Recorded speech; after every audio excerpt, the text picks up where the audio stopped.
Halo, assalamualaikum warahmatullahi wabarakatuh.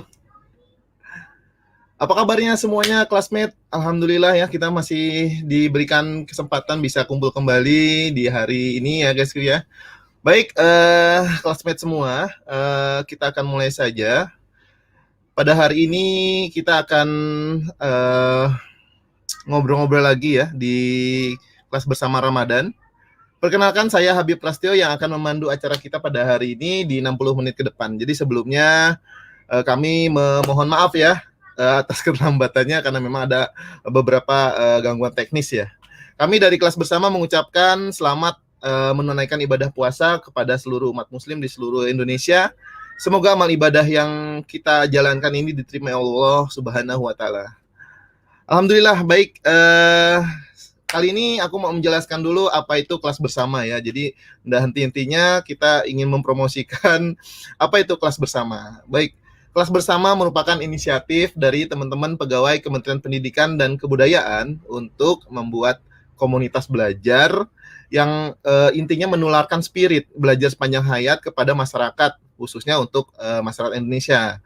Jadi kelas bersama merupakan salah satu komunitas yang berada di bawah naungan Perpustakaan Kementerian Pendidikan dan Kebudayaan, di mana kita bergerak di bidang pendidikan, khususnya sebagai penyambung antara siapapun yang tergerak untuk bersedekah ilmu dan para pencari ilmu kita satukan dalam bentuk pertemuan virtual ya, karena memang pandemi kita pada saat ini masih belum selesai dan kita doakan semoga pandemi ini segera berlalu. Amin amin ya rabbal alamin. Baik, di kelas bersama Ramadan 1442 Hijriah episode kedua pada Sabtu 1 Mei 2021 kita sudah kedatangan narasumber yang luar biasa. Jadi beliau adalah seorang dosen seorang dosen ya di Sekolah Tinggi Agama Islam ya di Al Hikmah ya. Untuk lebih jelasnya kita panggilkan saja kepada Ustadz Hamam Faizin MA.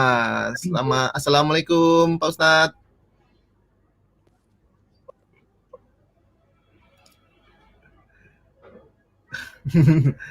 Assalamualaikum, mungkin masih di suaranya?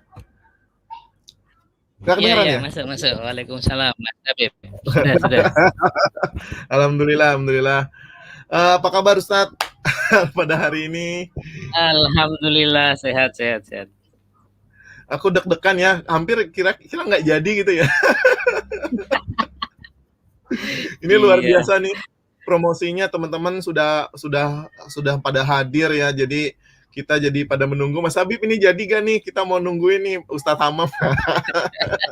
eh, Baik, silakan kepada Pak Ustadz untuk menyapa ya teman-teman kita yang sudah hadir nih dari YouTube channel kelas bersama kita ya.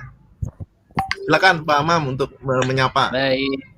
baik. Assalamualaikum warahmatullahi wabarakatuh. Alhamdulillah, sore ini kita masih bisa belajar bersama ya di channel YouTube kelas bersama kita. Kali ini kita akan ya bincang-bincang saja ya. Nanti kalau saya bilang pengajian malah jadi agak serius gitu, Mas Habib. Kita bikin forumnya lebih santai lagi. Ya, Betul. sore ini kita akan mengangkat tema yang sederhana sebetulnya, tetapi Ya. tidak banyak disadari orang, yaitu tentang Al-Quran in the life, ya. Ya. Jadi bagaimana Al-Quran itu dipahami, diperlakukan dengan orang-orang biasa, ya. Saya tidak Ya. mengatakan para mufasir, bukan, tapi orang-orang grassroots biasa. Umat biasa itu Ya. seperti apa? Nah, ini saya akan menceritakan itulah ya. Baik. Begitu Mas Habib. Baik. Kalau di Cari Solusi TV sendiri memang kegiatan-kegiatan ini sudah sering ya Pak Ustadz ya? Ya, saya menyaksikan beberapa kali kajian-kajian tentang agama, kajian-kajian tentang sosiologi agama, dan terutama pendidikan. Sudah mulai keren lah ya, sudah keren. Dan ini menyasar ke anak-anak muda memang. Ya, Kemasannya betul. menjadi gaul, rileks begitu, tapi tidak meninggalkan konten-konten yang berharga gitu. Baik. Terima kasih banyak nih Pak Ustadz nih sudah bisa hadir ya. Kami dari awal dari awal memang mau menghususkan kalau pas di bulan Ramadan ini kita ada spesial untuk kajian-kajian, memang kajian-kajian Islam yang lebih ke arah untuk anak muda gitu ya. Kemarin kita sudah bicara Ya, tentang ya. Beyond Hijrah ya. Beyond Hijrah nih memang menarik ya. Setelah pembicaraan itu selesai, itu masih terus bertanya gitu. Nah, mudah-mudahan Gitu dari ya, ya. dari Quran dalam kehidupan sehari-hari ya, kita pakai bahasa Indonesianya gitu ya. Jadi Quran dalam kehidupan Ya, sehari-hari ini ya. sebenarnya banyak sekali penerapan-penerapan yang memang Al-Quran sendiri sudah menuliskan, sudah menetapkan gitu. Jadi kita tinggal menjalankan Ya, ini gitu ya. ya. Ya, ya, ya. Jadi ini momentumnya sangat pas ya saya kira. Di bulan Ramadan ini selain kita wajib, kita Ya, juga diingatkan dengan peristiwa turunnya Al-Qur'an gitu ya. Maka ya. di dalam ayat lanjutan dari perintah berpuasa itu ada syahrul ramadhanal ladzi unzila fihil Qur'an hudal linnasi wa bayyinatin minal huda wal furqan. Jadi Al-Qur'an itu diturunkan pada bulan Ramadan. Nah, para mufasir perdebatan ya dalam hari ini, diturunkan itu maksudnya diturunkan bagaimana? Ya, kebanyakan menafsirkan bahwa diturunkan itu dari Lauhil Mahfuz ke langit dunia, baru kemudian diturunkan berangsur-angsur kepada Nabi Muhammad. Jadi saya kira ini momentumnya pas ya dengan bulan Ramadan kalau kita mau mengkaji Al-Quran gitu. Baik, Gitu Mas. Pak Terus Ustadz ada yang saya ya, lanjut. ya, silakan. Silakan Pak Ustadz. Eh, Pesan Al-Quran dalam kehidupan sehari-hari, kita sebagai sebagai umat Islam itu mencoba mencari pengetahuan tentang apa definisinya Al-Quran itu. Penting sebelum kita masuk ke sehari-hari. Jadi di salah satu kitab yang ditulis oleh Syekh Ali As-Sobuni yang kemarin beberapa yang lalu meninggal, di dalam kitab At-Tibyan fi Ulumil Quran itu kan begini. Al-Quran huwa kalamullah al-mu'jiz. Nah, jadi Al-Quran itu adalah kalam Tuhan yang mu'jiz. Mu'jiz itu yang mampu yang saat itu. Kemudian kalau bahasa Inggris mu'jiz itu menjadi miracle, keajaiban. Nah, belakangan kemudian ditarik makna itu menjadi sesuatu yang ajaib begitu. Jadi Al-Quran ini memang punya kekuatan, teks itu ada kekuatan yang kita tidak pernah menduganya. Nah, itu kalamullah al-mu'jiz. Nah, nanti orang-orang awam seperti saya, seperti mungkin ya orang-orang di desa itu melakukan Al-Quran bisa sebagai al-mu'jiz, sebagai bagi dia. Saya masih teringat waktu saya kecil itu ya. Kita itu kan sering main-main di komplek yang Nah, kalau ada anjing itu dulu kita di orang tua kita baca ini sumum bukmun umyun fahum la yarjiun, nanti anjingnya pergi, tidak mengganggu kamu gitu. Jadi ini menjadi salah satu bagaimana Al-Quran digunakan dalam kehidupan sehari-hari selain dibaca ya. Kemudian saya lanjutkan. Jadi Al-Quran huwa kalamullah al-mu'jiz al-munazzal ala khatamil anbiya wal mursalin. Jadi Al-Quran itu kalam Allah yang berupa mukjizat yang ditulis kepada khotamil anbiya wal mursalin, yakni kepada Nabi Muhammad sebagai penutup para nabi dan para rasul. Biwasitatil amin Jibril alaihi salam, dengan perantara malaikat Jibril alaihi salam. Nah, tradisi-tradisi membaca tadarus seperti yang kita ketahui selama bulan Ramadan ini itu berasal dari peristiwa di mana malaikat Jibril turun ke bumi menemui Muhammad dan melakukan tadarus. Jadi ketika Al-Quran sudah diturunkan selama kurang lebih 23 tahun, itu kan tidak berurutan seperti yang kita terima sekarang ini. Sehingga malaikat turun ke bumi menemui Nabi Muhammad diajarin.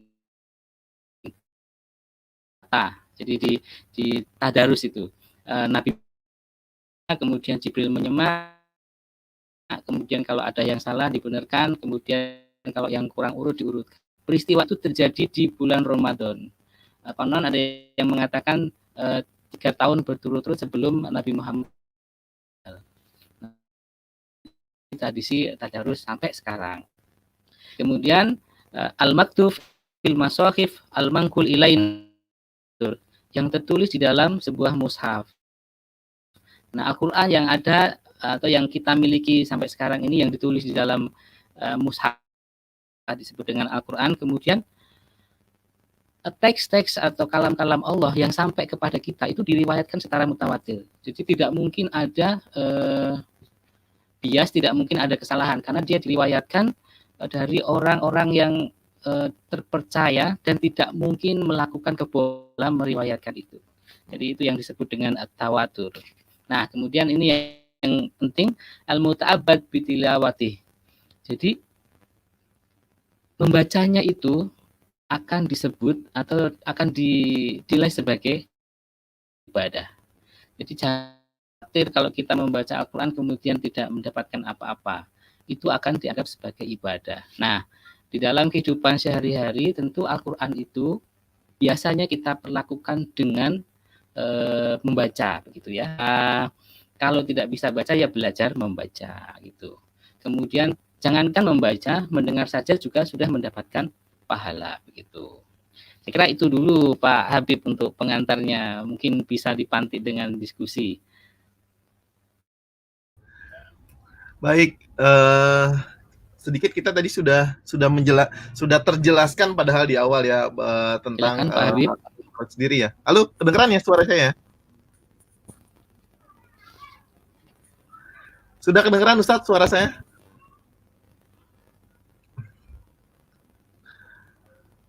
Halo. Baik, mungkin masih ada sedikit gangguan ya. Ustadz, udah kedengeran suara saya?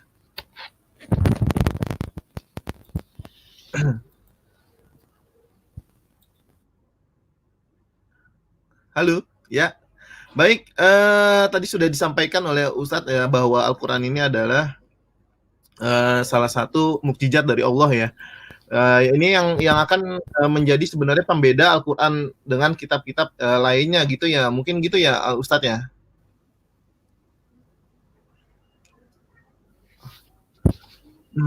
Iya. Gimana Mas Habib? Iya, baik. Tadi sudah dijelaskan ya bahwa memang Al-Quran ini adalah salah satu mukjizat ya yang menjadi pembeda Al-Quran dengan kitab lainnya gitu ya Ustadz ya. Nah, jadi menjadi sebuah kewajiban untuk kita khususnya umat Islam untuk memperdomani Al-Quran ya Ustadz ya. Kemudian ada beberapa yang memang ini menjadi sebuah pertanyaan, kenapa sih menjadi pedoman hidup gitu ya? Itu gimana Ustadz? Kenapa harus menjadikan Al-Quran itu sebagai pedoman hidup kehidupan sehari-hari? Apakah ini akan sebenarnya Al-Quran ini akan tergerus nggak sih dengan perkembangan zaman ini sendiri, Ustadz? Ya. Jadi mengapa kita menggunakan pedoman Al-Quran itu? Ya sekarang begini saja,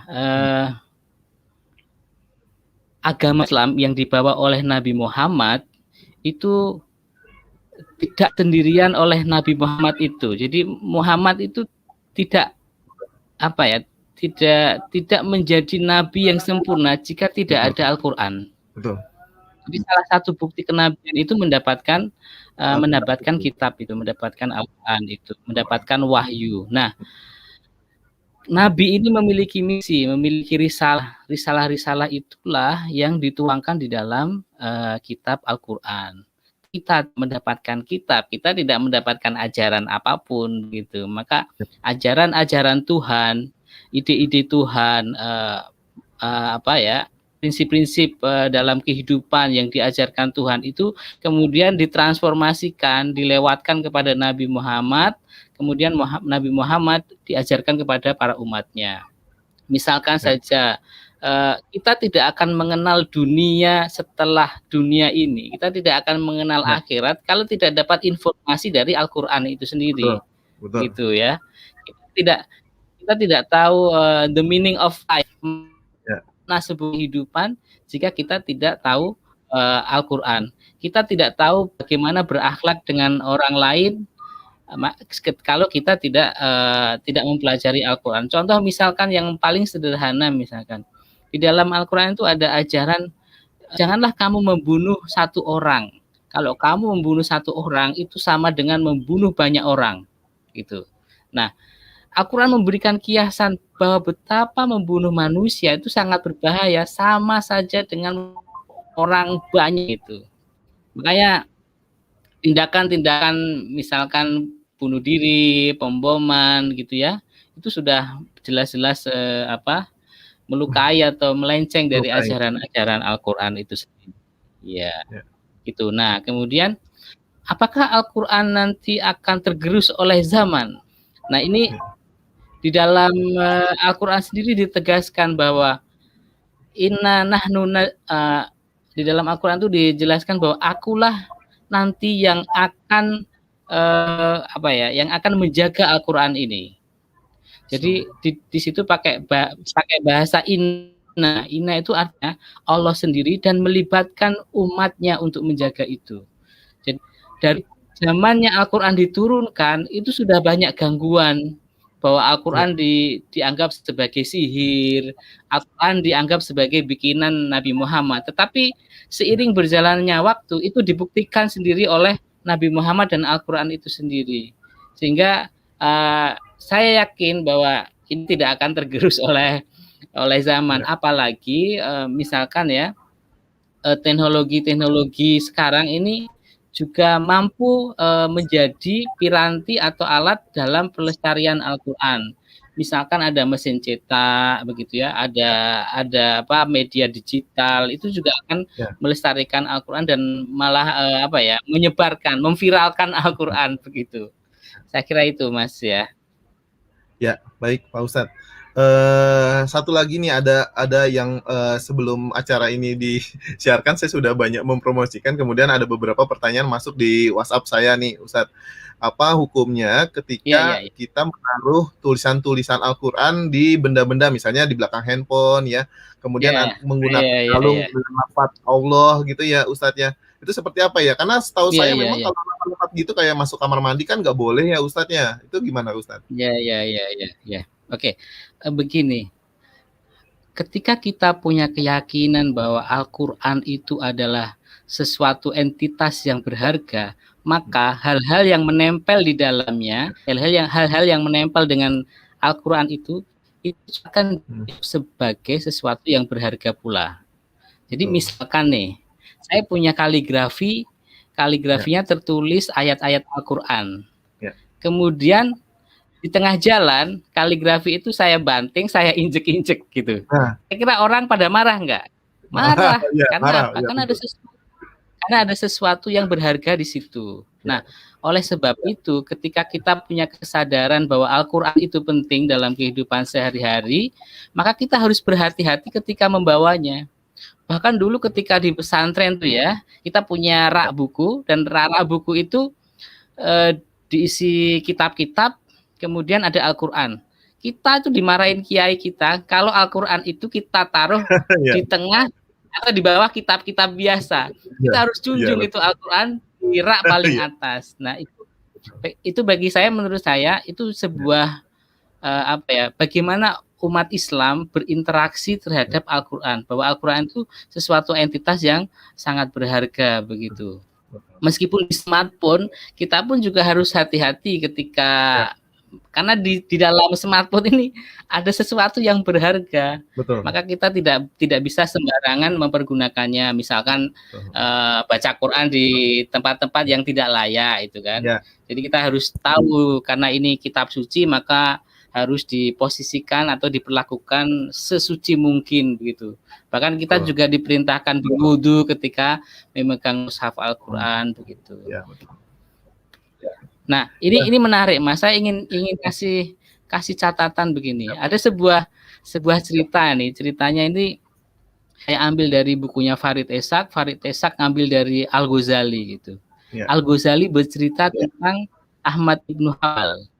Jadi Ahmad Ibnu Hanbal itu pernah bermimpi di akhirat, bermimpi dia ketemu banyak orang yang dekat dengan Tuhan gitu. Ya. Terus Imam Ahmad Ibnu Hanbal heran dan bertanya kepada Tuhan, wahai Tuhan, kok bisa orang-orang itu dekat denganmu? Mereka dekat apa? Ya. Kemudian dijawab oleh Allah, mereka dekat dengan Al-Quran. Nah, kemudian Imam Ibnu Hanbal masih kepo lagi, masih bertanya-tanya, loh, itu dengan memahami Al-Quran atau tidak? Jawabannya adalah baik dengan memahami Al-Quran maupun tidak. Jadi intinya kita sebagai umat Islam hanya membaca saja ataupun memperlakukan Al-Quran sebagai sesuatu yang mulia itu sudah menjadi poin tersendiri di hadapan Tuhan. Karena apa? Karena itu media Tuhan. Jadi itu media Tuhan untuk sampai kepada manusia. Jadi sebagai channel komunikasi antara Tuhan umatnya. Jadi kalau masyarakat Muslim biasa misalkan menggunakan Al-Quran untuk tujuan-tujuan tertentu, bagi saya itu merupakan sebuah apresiasi terhadap Al-Quran. Memperlakukan Al-Quran dengan baik, mungkin mengasih sampul gitu ya, biar tidak berdebu. Saya kira itu model daripada perlakuan umat Islam terhadap Quran dalam kehidupan sehari-hari. Ibu-ibu biasanya ketika masak itu ada baca-bacaan tertentu yang dibaca biar masakannya tuh enak dan barokah. Iya. Itu yang saya maksud dengan Quran in daily life itu. Ya, betul. Jadi memang sebagai pedoman perilaku berkehidupan di sehari-hari di lingkungan ya, Ustadz ya. Kemudian gini Ustadz, kita tadi sudah membicarakan ya latar belakang ya Al-Quran sebagai daily life. Kita sekarang bagaimana proses khususnya anak muda nih ya untuk bisa lebih mencintai Al-Quran, kemudian lebih memaknai Al-Quran dengan melalui kajian-kajian. Itu seperti apa sih Ustadz menguatkan kita untuk mencintai Al-Quran, Ustadz? Iya. Saya kira kalau kita melihat perkembangan belakang ini ya, banyak sekali cara bagaimana agar anak-anak ini mencintai Al-Quran. Nah, di negara-negara Muslim gitu ya, mau di Mesir, di Saudi, terutama negara-negara yang mayoritas penduduknya beragama Islam, namanya belajar Al-Quran itu menjadi wajib gitu. Dulu waktu saya kecil jam 3 sore pintu sudah ditutup dan harus ngaji gitu, harus ngaji juz amma begitu. Di musola juga seperti itu. Nggak boleh main, pokoknya harus ngaji Quran. Nah, saya kira tradisi di perkotaan, kalau kita bicara tentang perkotaan, namanya TPA sudah mulai banyak gitu kan, dan metode-metode pembelajaran juga sudah mulai banyak. Apalagi sekarang gerakan-gerakan tahfidz ya, gerakan menghafal Al-Quran juga sangat masif sekali, bahkan menawarkan berbagai beasiswa begitu ya. Nah, yang menjadi persoalan nih, bagaimana kita masuk ke anak-anak mudanya. Nah, saya kira ini menjadi tantangan bagi para pendakwah ya, bagaimana menyajikan Al-Quran itu tidak menakutkan, bagaimana belajar Al-Quran itu bisa sembari belajar, sembari bermain begitu. Saya kira misalkan Al-Quran yang dikemas dalam tafsir yang ada warna-warni, ada gambarnya, itu saya kira juga merupakan metode bagaimana Al-Quran bisa dipelajari oleh anak-anak muda atau anak-anak kecil begitu. Saya kira banyak metode seperti itu ya. Gitu Mas. Baik, Kemudian dari teman-teman kita yang sudah hadir di channel YouTube, ada juga yang ingin bertanya nih Ustadz ya. Dari Mas Ahmad Ya, Samsudin nih. Dari Mas Ahmad Samsudin, apakah ya. hanya membaca tanpa tahu artinya juga dapat pahala nih Ustadz? Ini Oh iya, biasanya kan iya, cuma iya, baca iya, doang iya, nggak iya. lihat artinya nih Ustadz. Ini apakah masih dapat pahala Iya, apa iya. enggak nih Ustadz? Iya, membaca itu tetap dapat pahala. Jadi tadi saya Oh, bilang masih. al-muta'abbad bitilawati. Jadi Nah, membaca meskipun tanpa artinya itu dianggap ya, sebagai ibadah. Banyak sekali hadis-hadis yang hadis maupun ayat Al-Qur'an ya, misalkan saya ambilkan contoh, ya, innalladzina yatslunal kitaballahi wa aqamus sholata wa anfaqu mimma razaqnakum sirran wa alaniyah yarjuna tijaratan lan tabura. Jadi orang-orang yang membaca Al-Qur'an dan mendirikan sholat dan menginfakkan rizkinya itu seperti mendapatkan apa ya? Seperti mengharapkan perdagangan yang tidak akan rugi. Jadi membaca Al-Quran itu tidak ada ruginya sama sekali. Anda mendapatkan pahala. Pahala itu begini ya. Saya membayangkan pahala itu manfaat lah. Manfaat ya, baik yang kita rasakan saat ini maupun yang akan datang begitu. Banyak sekali hadis misalkan ini Iqra'ul Qur'ana fa innahu ya'ti yaumal qiyamati safi'an li ashabi. Bacalah Al-Qur'an, sesungguhnya itu akan datang di hari kiamat itu sebagai penolong kepada pembacanya begitu. ya. Jadi dia punya dimensi kekinian juga punya dimensi ke depan gitu. Ya. Ada lagi yang sifatnya kekinian, misalkan hadis innallaha yarfa'u bihadzal kitabi aqwaman wa yad'u bihi akharin. Jadi Allah itu mengangkat derajat sebuah kaum dengan kitab Ya. Al-Qur'an itu. Jadi peradaban Islam itu tidak bisa dilepaskan dari inspirasi Al-Qur'an itu. Bahkan di dalam Al-Qur'an itu kan banyak sekali pemantik-pemantik ide-ide tentang sains begitu, sehingga dikembangkan oleh sarjana-sarjana muslim sehingga menjadi temuan-temuan yang berharga bagi peradaban Islam. Dan wayadu bihi akharin, dan merendahkan kaum yang lainnya. Jadi kalau ada kaum tidak menganggap Al-Quran sebagai sumber inspirasi, maka dia akan rendah dengan sendirinya. Banyak sekali ya orang-orang Barat yang suka sastra, misalkan Ya. kayak Goethe, itu inspirasi Ya. dari Al-Quran begitu. Al-Quran ya. Bahkan Betul. ketika Al-Quran diterjemahkan pertama kali di dalam bahasa Latin, itu terjemahnya salah-salah. Tetapi jadi sangat berpengaruh selama mungkin setengah abad kemudian dan berkembang sampai sekarang gitu. Jadi ya begitu, itulah yang disebut dengan mukjizat menurut saya. Gitu, Mas. Jadi Baik. tidak usah khawatir kalau membaca itu tidak akan mendapatkan pahala. Bahkan Baik. ya kalau mendengarkan pun Nah, itu mendengarkan ya. pun Betul. bahkan mendengarkan pun juga mendapatkan pahala. Pahala, betul. Misalkan ini ada hadis man istama ila ayatin min kitabillahi ta'ala kanat lahu nuron. Jadi barang siapa yang mendengarkan ayat dari kitab Allah, dia akan mendapatkan cahaya begitu. Nah, di dalam banyak riset itu bahwa hanya mendengarkan aja itu punya efek yang sangat dahsyat. Misalkan nih ya, ketika kalau punya istri, istrinya hamil, ketika anaknya sudah kelihatan di perut itu biasanya dibacakan ayat-ayat Al-Quran. Itu akan berpengaruh terhadap mungkin kecerdasannya besok begitu. Dulu saya pernah mendampingi anak-anak Madrasah Aliyah 2 Kudus sedang risetnya bagus ini. Jadi dia punya tanaman brokoli, ada dua brokoli yang ditanam di dalam pot, kemudian ditaruh di tempat yang sama, dengan suhu yang sama, dengan pencahayaan yang sama. Brokoli yang satu itu diperdengarkan ayat-ayat Al-Quran, dan brokoli yang satu diperdengarkan musik klasik. Nah, ketika diamati dalam rentan waktu tertentu, brokoli yang diperdengarkan ayat-ayat Al-Quran itu tumbuh lebih baik daripada yang diperdengarkan dengan musik-musik klasik, Masya Allah begitu. ya.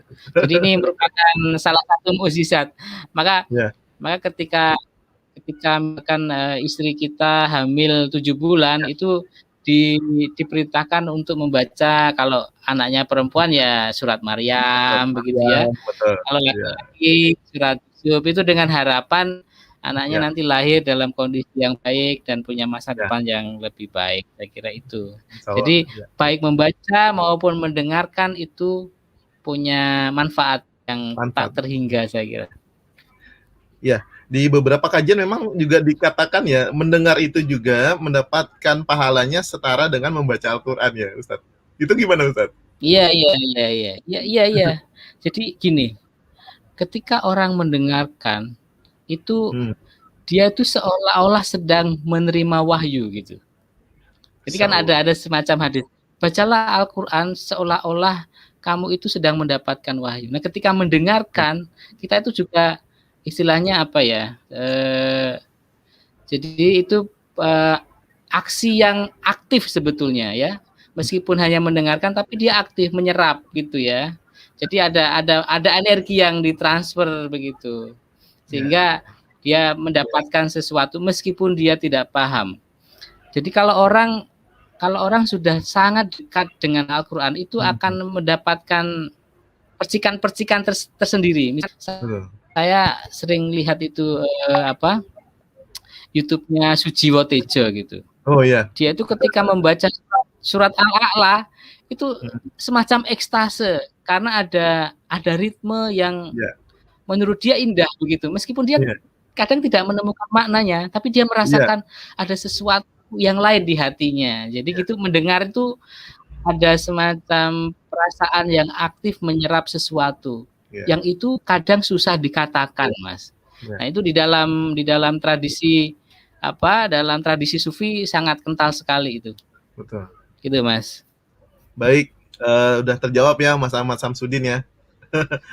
Baik, ada lagi pertanyaan dari Maulaya Arinil Haq, Ustadz nih. Dari Assalamualaikum Ustadz, kalau menggunakan Al-Quran atau mau membaca Al-Quran melalui Android, apakah harus wudhu juga Ustadz? Ya, ya. Di dalam Al-Quran itu kan sudah dijelaskan jika Ya, kamu mau membaca atau menyentuh Al-Quran itu maka bersucilah begitu. Nah, kalau yang menafsirkan adalah ulama-ulama fikih, maka yang dimaksud bersucilah adalah berwudu gitu ya. Kalau ulama-ulama sufi itu tidak berwudu, tetapi hatimu ditata dulu sebelum membaca Al-Quran. Gitu. Nah, bagaimana dengan Android gitu kan? ya, Apakah Android itu termasuk mushaf? Nah, bagi ya. saya sebagai bentuk kehati-hatian, sebagai bentuk penghormat terhadap kalam Tuhan yang ada di dalam HP, maka sebaiknya berwudu. Sebaiknya berwudu. Meskipun misalkan ya, jangankan Android, kalau kita baca terjemah itu kan ada dua ya, ada teks Arabnya sama teks Indonesianya, Ya, ada bercampur. Kadang ada yang membolehkan nggak usah wudu karena ini ada terjemah sama Al-Quran. Jadi ya, saran saya memang kalau yang dibaca adalah Al-Quran, murni Al-Quran, ya berwudulah. Karena itu lebih baik, saya kira. Itu. betul. Jadi kita menghindari keraguan ya. Jadi sebaiknya lebih baik Ya, berwudu saja gitu ya.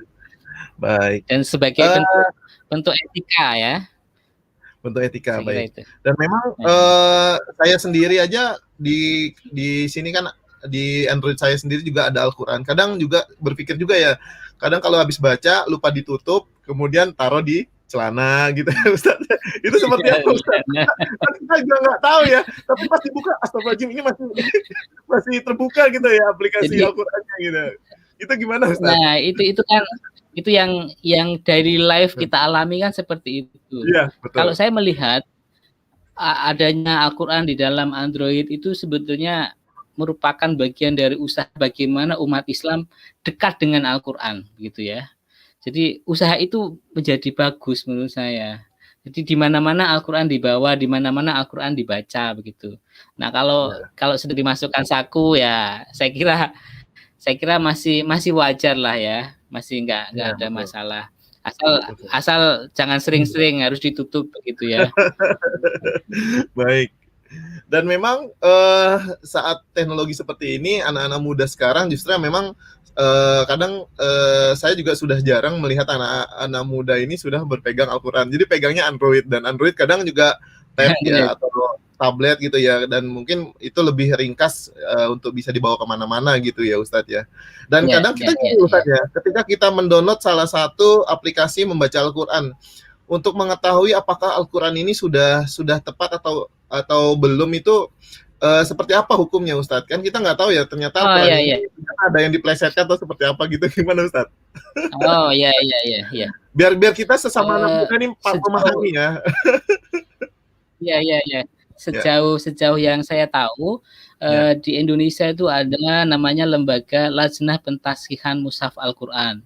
Lembaga ini baik, di bawah Kementerian Agama. Nah, lembaga baik. ini menjaga Al-Qur'an, menjaga teks Al-Qur'an yang Ya, diterbitkan ya, oleh penerbit-penerbit, baik itu yang sifatnya cetak maupun elektronik.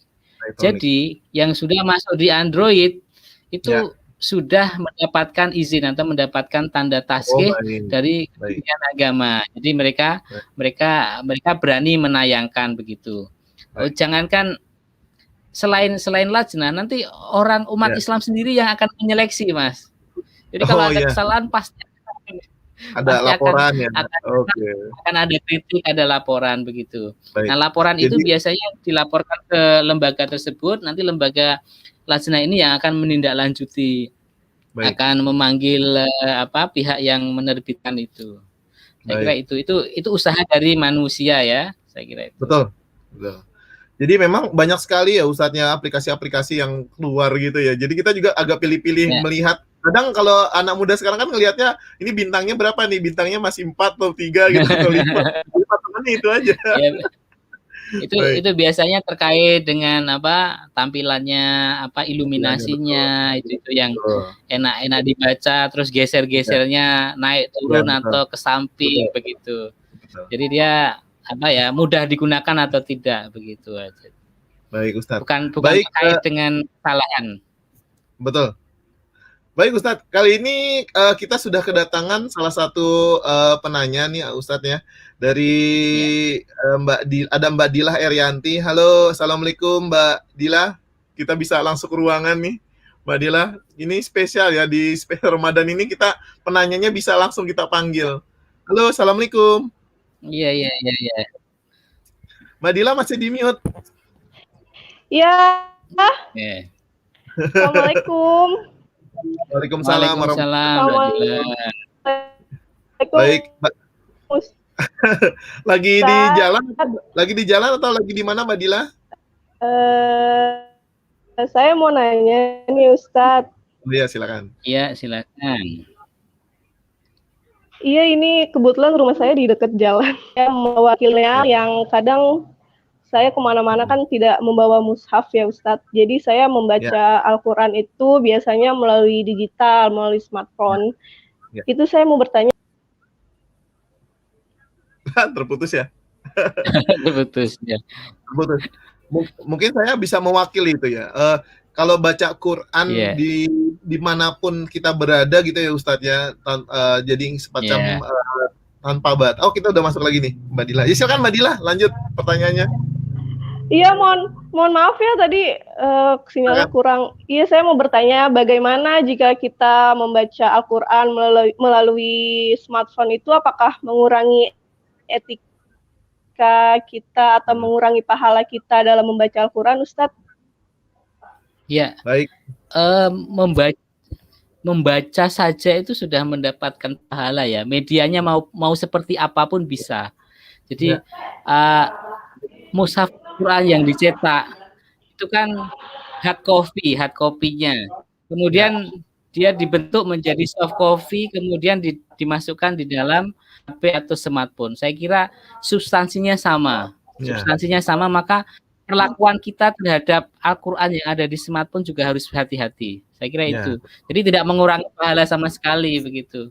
Sama aja kayak misalkan kita baca Al-Quran baca Al-Quran dengan Al-Quran yang penuh sama baca Al-Quran di juz amma, kumpulan juz amma seperti ini kan saya kira sama aja begitu ya. Iya, itu Mas. Jadi tidak mengurangi faidah dari membaca Al-Quran itu sendiri ya Ustadz ya, karena memang iya gitu ya Ustadz ya. Iya, tetap pahala. Jadi jangan khawatir. Jangan khawatir. Baik, itu mungkin Mbak Dila ada lagi yang mungkin mau ditanyakan kembali Mbak Dila? Iya, maaf. Ya, kemudian ada lagi yang mau saya tanyain Ustadz. Ya, silakan. Iya, untuk masih berhubungan dengan smartphone ya Ustadz. Sekarang kan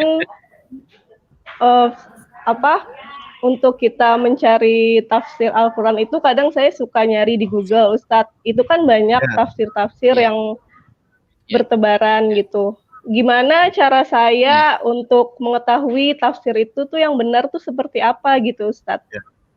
Oh iya. Oke, baik. Begini, bagaimana cara mengetahui tafsir yang benar gitu ya?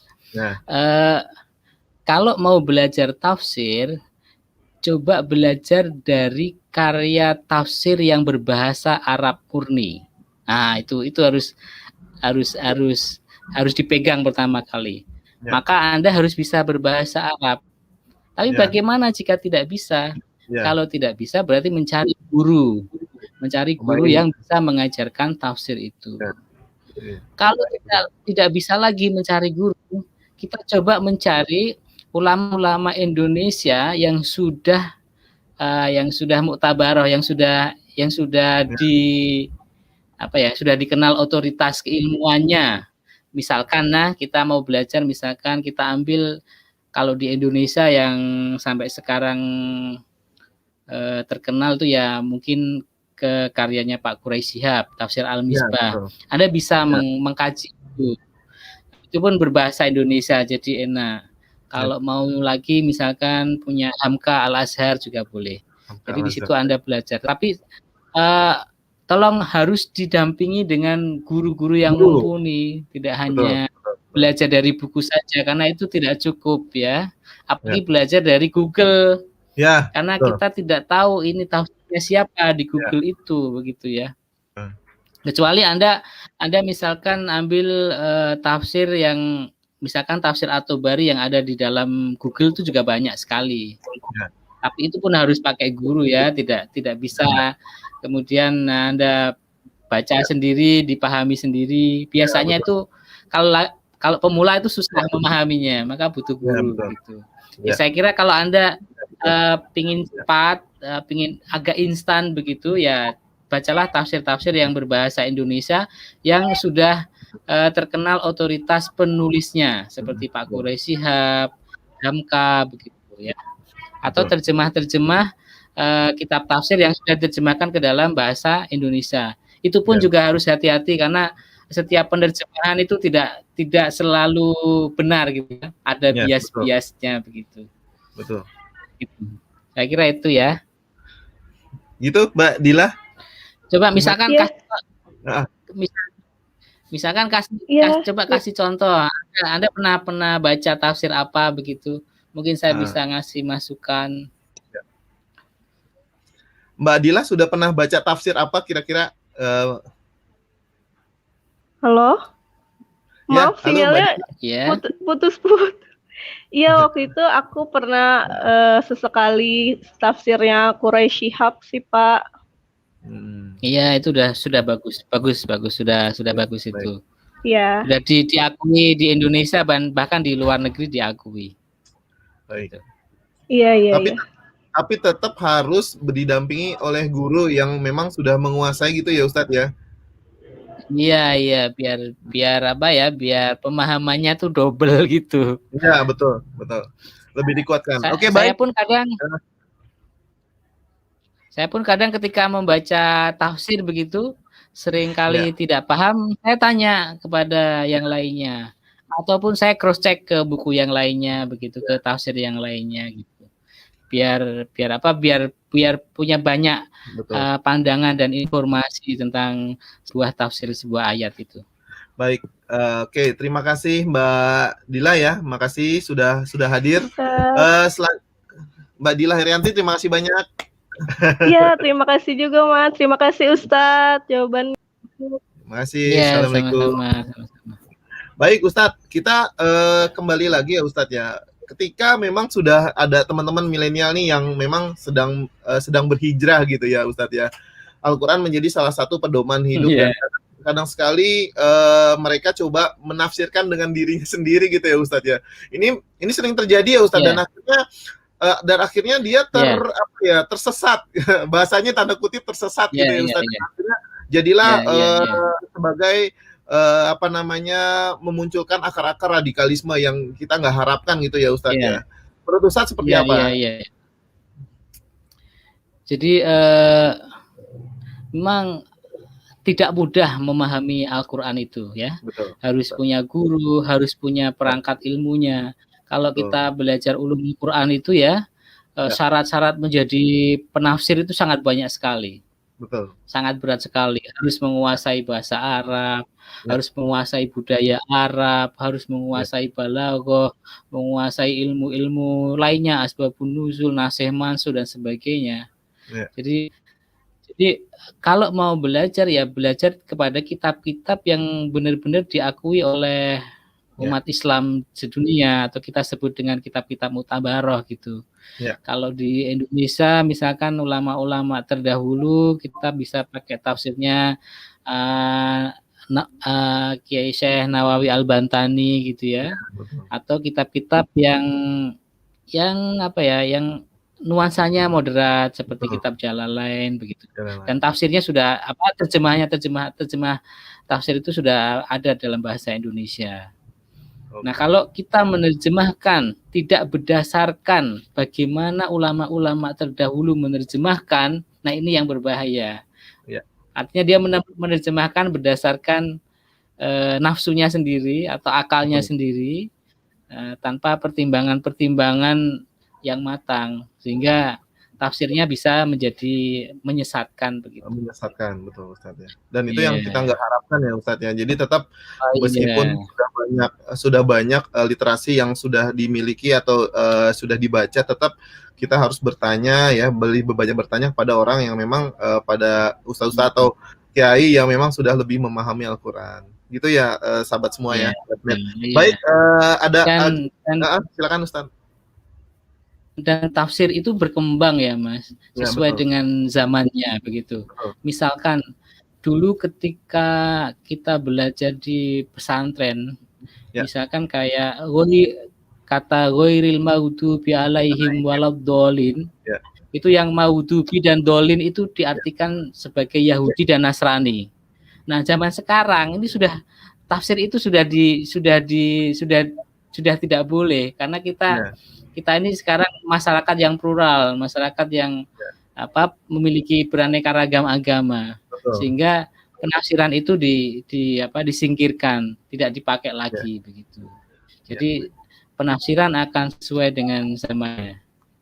Misalkan ini ada ayat di dalam surat An-Nisa, ar-rijalu qawwamuna 'alan nisa begitu. Laki-laki adalah kawam bagi perempuan. Nah, kawam ini biasanya ditafsirkan pemimpin. Laki-laki adalah pemimpin perempuan. Nah, sekarang perempuan pada protes. Enggak bisa dong perempuan selalu subordinate begitu. Maka terjemahnya atau penafsirannya pun berkembang, tidak lagi pemimpin tetapi pelindung begitu. Pelindung atau penanggung jawab perempuan dalam hal domestik rumah tangga begitu. Betul. Saya kira itu Mas ya. Betul. Nah, itu salah satu mukjizat Al-Qur'an karena bisa mengikuti perkembangan zaman gitu. Maka dari awal sudah ditanyakan ya bahwa Al-Qur'an ini kontekstual ya, tidak hanya menjadi sebuah pedoman, dan ini bisa menjadikan salah satu jalan hidupnya kita semua di dalam menjalankan kehidupan sehari-hari ya Ustadz ya. Baik Ustadz, ada classmate di channel YouTube yang sudah bertanya nih dari Jainal Abidin ya, Jainal Abidin. Menarik Ustadz, bagaimana kalau orang coba mengakali karena sok sibuk dan gak sempat baca Al-Quran, tapi biar dapat pahala sama dengan baca Al-Quran, maka orang tersebut nyetel murotal MP3 terus gitu ya. Jadi nyetel lagu nyetel murotal terus gitu. Ya. Biar pahalanya sama dengan yang membaca Al-Quran. Itu gimana Ustadz? Iya, namanya juga mengakali gimana? Iya itu kalau orang mengakali itu kan ada ya disepakkanlah tetap membaca Al-Quran dan juga mendengarkan. Jadi mendengarkan itu juga tetap mendapatkan pahala. Betul. Ya. Kalau mau baca juga lebih baik karena dengan membaca itu kita juga ada kegiatan yang aktif yang kita lakukan begitu, tidak hanya sekedar mendengarkan. Meskipun juga mendengarkan pahalanya juga sama dengan membaca. Ya. Saya kira itu ya. Nah, baik. Nah Ustadz, ada juga yang menanyakan begini Ustadz ya, ketika Al-Quran ini sebagai daily in life gitu ya, seperti apa sih Ustadz kalau menurut Ustadz ya, perilaku apa yang memang sudah diatur dalam Al-Quran gitu Ustadz?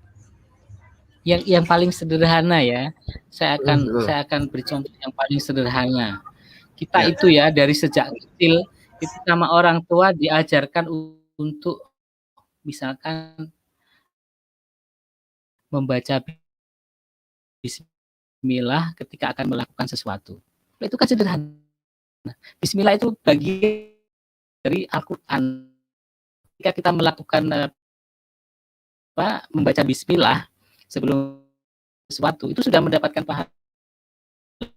Dan kalau kita mau mengkaji lebih dasar, mungkin waktunya nggak cukup. Kalau boleh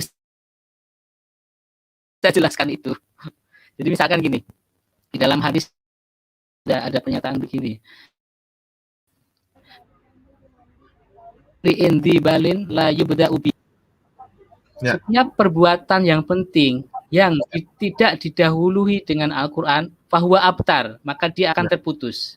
Maksudnya apa terputus? Jadi gini, saya akan tafsirkan Bismillah sebentar ya. Ini mungkin penting bagi orang-orang perkotaan atau orang-orang yang suka mencari reasoning di balik perintah sebuah agama.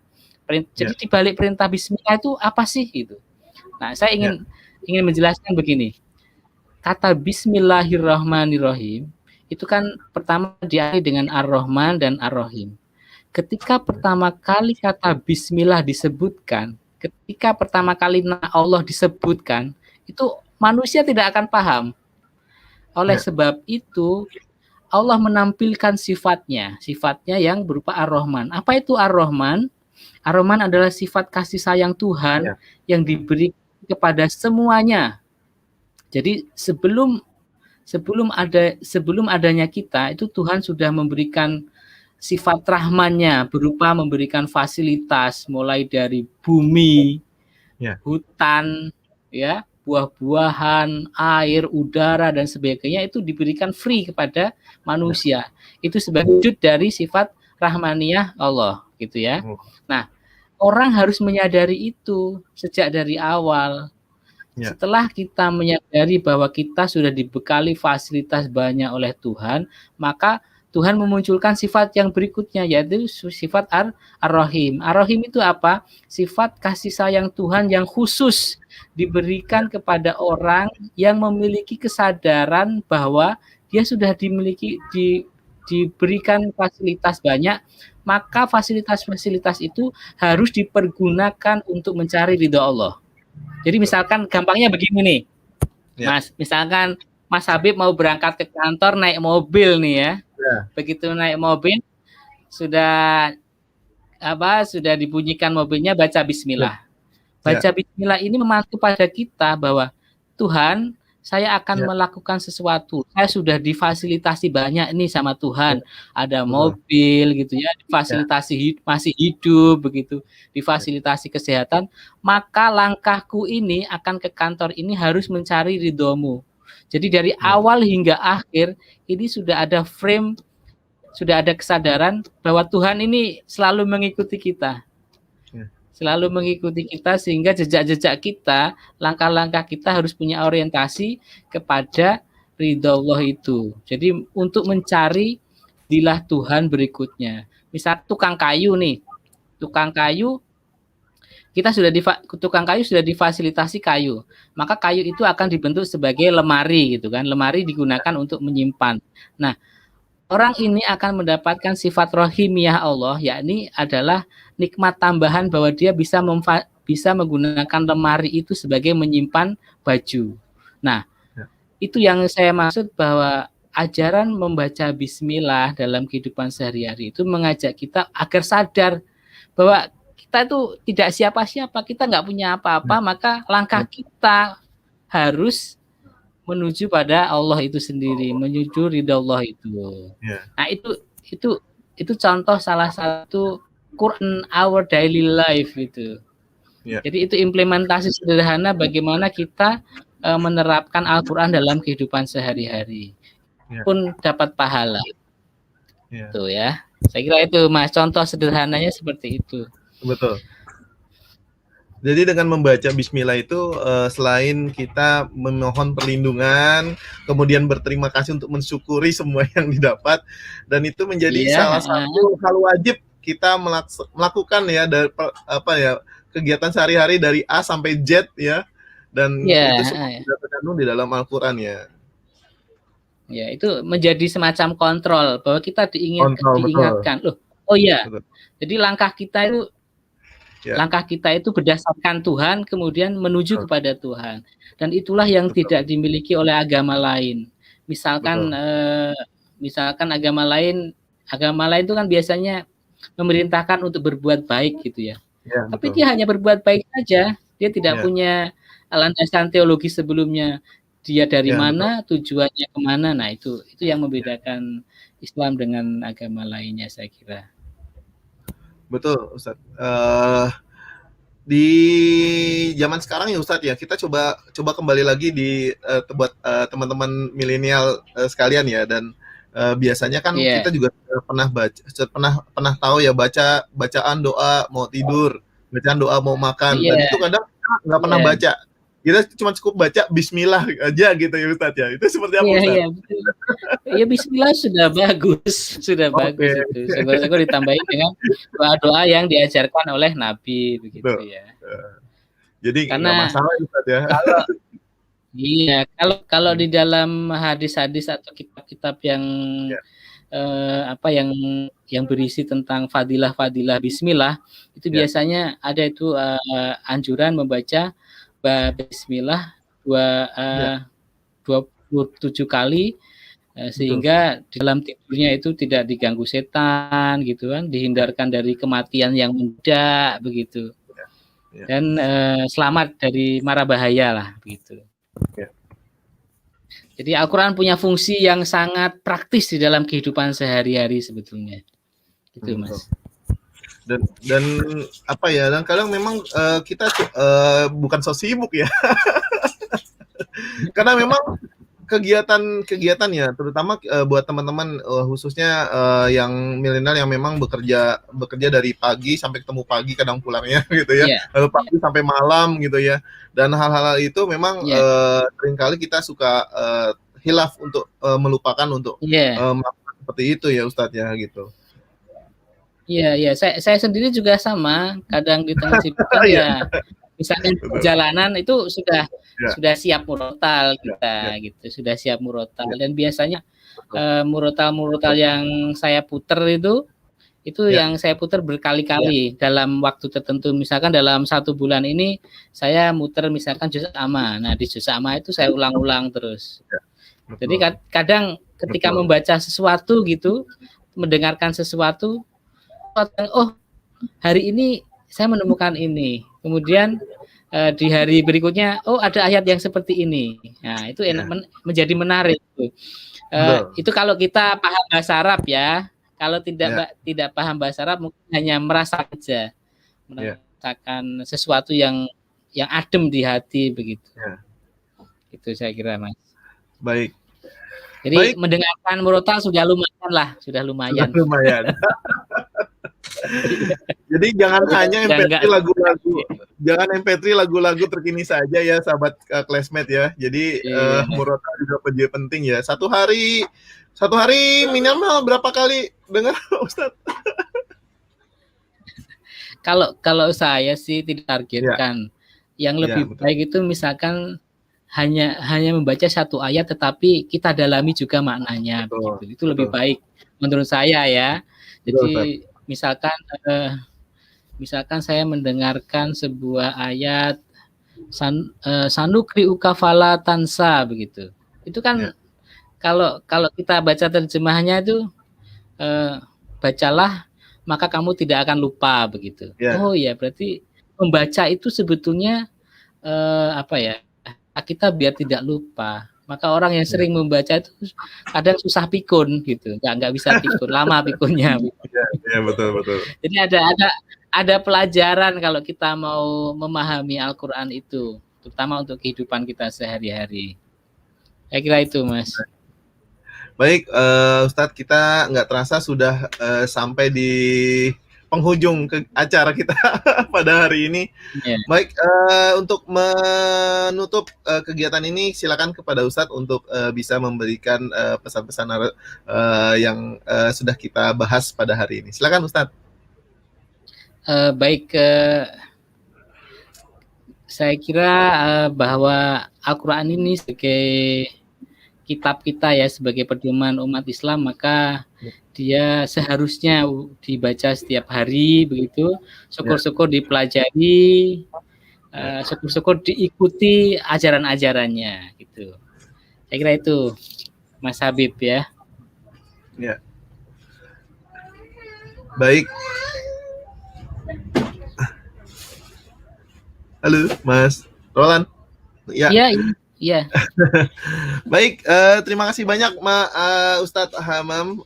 Terima kasih banyak sudah hadir dan sudah mau berilmu, menjadi pahala buat Ustadz.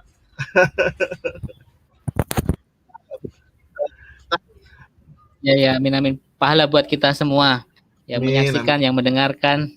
Amin. Baik, terima kasih Ustadz. Assalamualaikum warahmatullahi wabarakatuh.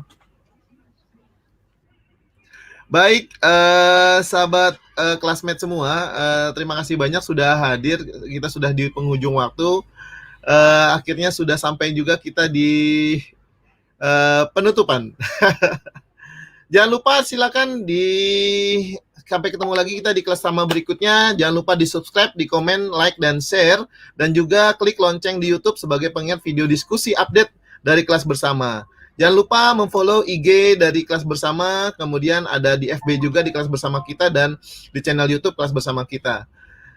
Mohon maaf apabila ada salah-salah kata, karena memang kita di sini hanya sebagai tempat mencari ilmu yang bisa menjadi berkah buat kita semua. Terima kasih banyak, saya Habib Prasetyo. Assalamualaikum warahmatullahi wabarakatuh.